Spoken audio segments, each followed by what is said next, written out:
Okey, Chris, dia soalan dia kalau nak jadi seaman masuk UPNM atau apply prajurit muda tahun. Okey, sebenarnya ini kami dua pun ada bahagian masing-masing.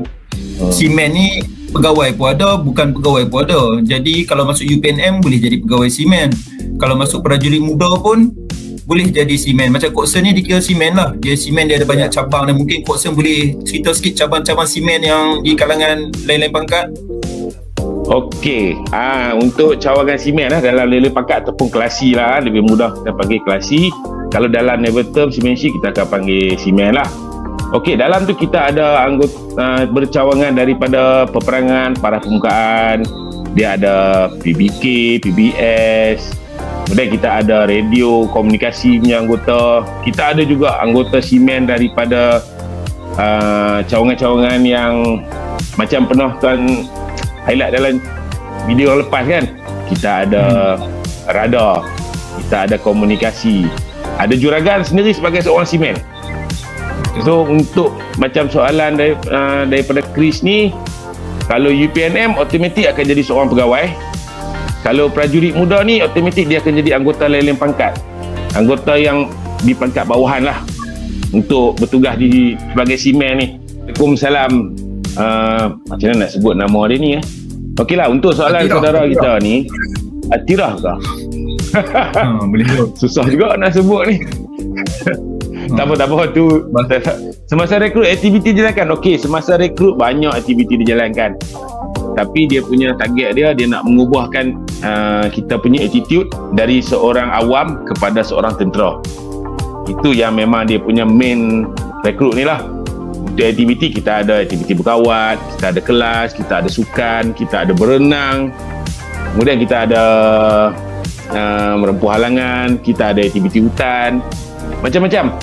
Tapi pokok dia sebenarnya, main dia tu, dia nak ubahkan tuan-tuan daripada seorang awam yang selama ni ikut cakap mak ayah, kira manja ke apa ke, dia nak ubah kita ke dunia tentera.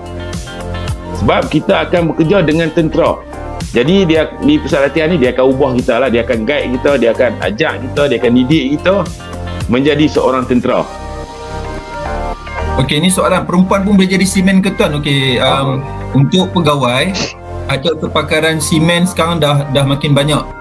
Sebelum saya meninggalkan perkhidmatan itu dalam penghujung awal 2000 something tu dah memang start ada pegawai-pegawai yang lebih ramai lah. Sebelum tu memang ada daripada kepakaran hidrografi sahaja. Kemudian sekarang ni dah ada seaman yang macam saya, bracket N, bracket PIWO dah start ada dah dalam 2010 macam tu. Untuk kepakaran lain-lain pangkat mungkin Kok Sen boleh terangkan. Saya pun tak pasti untuk lain-lain pangkat wanita ada ke yang seaman. Okey, untuk anggota wanita seaman, sepanjang sebelum saya bersara lah. Okey, kepakaran seaman untuk wanita kebanyakan daripada PTI lah, Physical Training Instructor. RP pun ada.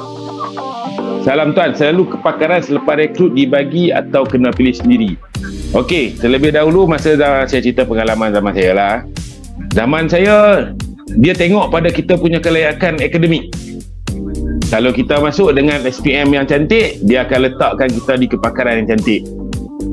Selalunya jawatan kuasa pemilihan tu dia akan beri peluang kat kita dulu.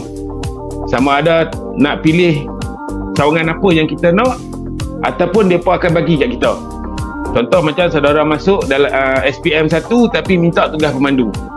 Padahal SPM kelulusan tuan tu boleh dibagikan, diberi cawangan teknikal, sebab standing dengan result lah kan.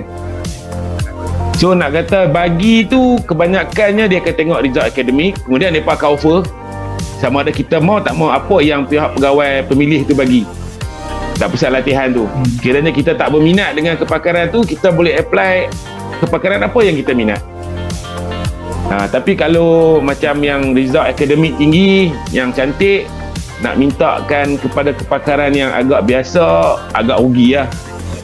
Ni saudara Farhan Ismail, lepasan diploma boleh mahu pangkat apa Kalau macam kita cakap tadi lah kan, yang untuk lepasan diploma ni masuk sama je.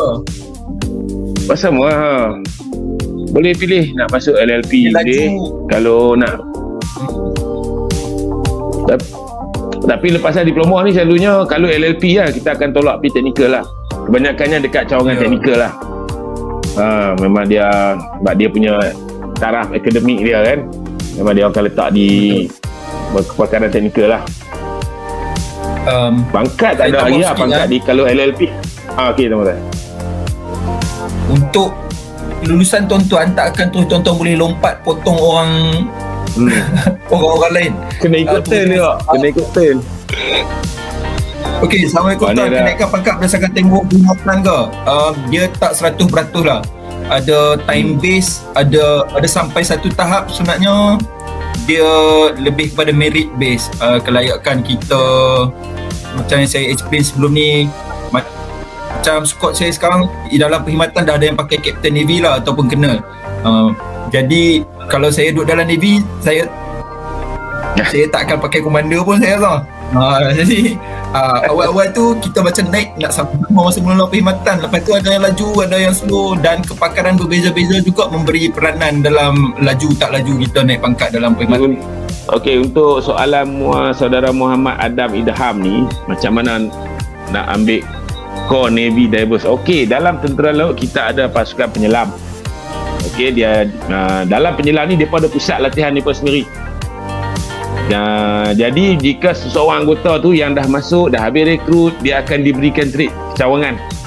Sekiranya anda terpilih untuk memegang jawatan trik penyelam, bukan mudah tau. Dia ada ujian-ujian dia. Dia ada latihan dia berfasa sampai layak menjadi seorang penyelam. Dan dalam penyelam pula dia ada dua pecahan pula, penyelam ranjau dengan penyelam kapal. Penyelam kapal ni biasa dia punya kedalaman tu taklah dalam lebih macam mana penyelam ranjau. So nak ambil core ni, saudara Muhammad Adam Idham boleh minta dalam masa rekrut tu, kalau berminat dengan penyelam ataupun divers ni, boleh mohon. Boleh mohon dekat pusat latihan lah. Daripada awal tu kata memang minat nak masuk divers, mereka akan hantar pergi kursus di tempat divers sendiri. Bila dah layak melepasi ujian, dia punya apa orang panggil, kos dia dah lepas, kelas 1, kelas 2, kelas 3, baru layak menjadi seorang penyelam. Dan kena tahu penyelam ni adalah pasukan elit juga. Di sebalik Pascal yang memang elit, divers ni ada juga dia punya tugas-tugas elit dia. Sabotaj apa semua dia akan ajak lah dalam part divers ni. Nak tanya tuan, sebelum nak masuk Special Force Pascal, tim dia ada minimum service time. Service time dalam Tapi nak masuk Pascal macam saya cakap tadi lah, lebih kurang ke orang macam nak masuk divers lah. Daripada lepas prajurit muda, dia akan diberi latihan asas untuk anggota PPP, PAP. Kemudian dia akan dihantar ke KD Parlimen Hitam untuk memulakan latihan asas komando. Selalunya kalau hantar 20 orang, mungkin 2 atau 3 orang yang akan diterima. Sebab Pascal ni dia memerlukan kualiti, dia tak memerlukan kuantiti.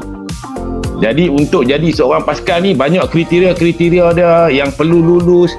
Dia punya ujian, dugaan, cabaran yang perlu dihadapi bagi melayakkan seseorang itu menyertai Pascal. Pascal dia bukan macam lain-lain cawangan. Macam saya dulu cawangan RGR, PRL lah. Sekarang ni PRL, dulu RGR. Saya habis rekrut, terus dihantar ke KD Pelanduk untuk latihan untuk kursus kelas 2. Dapat cawangan RGR, saya akan belajar tentang RGR saja, PRL tu saja. Tentang undang-undang, tentang pentadbiran. Macam anggota Pascal, dia akan pergi ke KD Parlimen Hitam lah, pusat latihan dekat tempat mereka tu. Dia akan mulalah.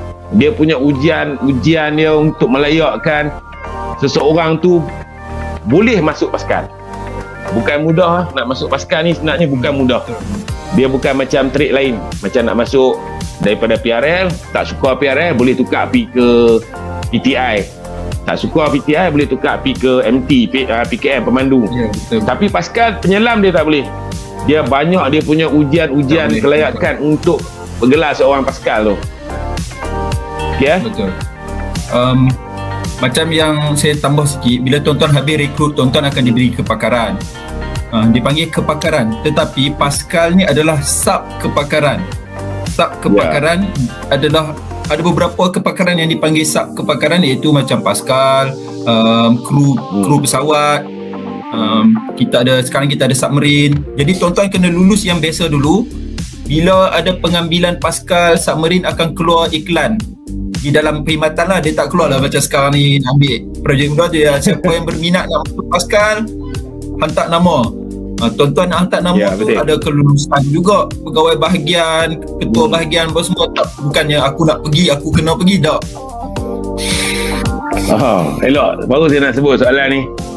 Waalaikumsalam saudara Firhan Fer. Okey, hari soalan saya jawab lah ni lah. Bagi LLP yang berkhidmat selama 21 tahun dalam perkhidmatan, adakah akan mendapat pencen? Ya. Okey, contohnya saya seorang anggota yang berkhidmat selama 21 tahun dan sekarang ni saya mendapat pencen. Okey, untuk soalan saudara Firhan ni, jikalau kita berkhidmat 21 tahun dan ke atas, anda layak untuk menerima pencen. Okey, kalau perkhidmatan tu bawah pada 21 tahun, anda tak layak terima pencen lagi. Okey, so jelas agak saudara Firhan ni. Ya, Aki Wafi ni macam perasaan nama ni tak apa. LLP boleh pencen sampai 60 ke? Ya, boleh. Ada juga anggota LLP yang dia punya perkhidmatan tu diperlukan. Jadi tentera laut akan tawarkan dia untuk berkhidmat sehingga usia 60 tahun. Tapi jarang lah. Selalunya 45 tu dah banyakkannya dah habis dah. Nak dapat 55 pun susah lah nak jumpa. Kecuali yang memang betul-betul tentera laut perlukan, kepakaran, kebolehan dia ni memang diperlukan oleh tentera laut.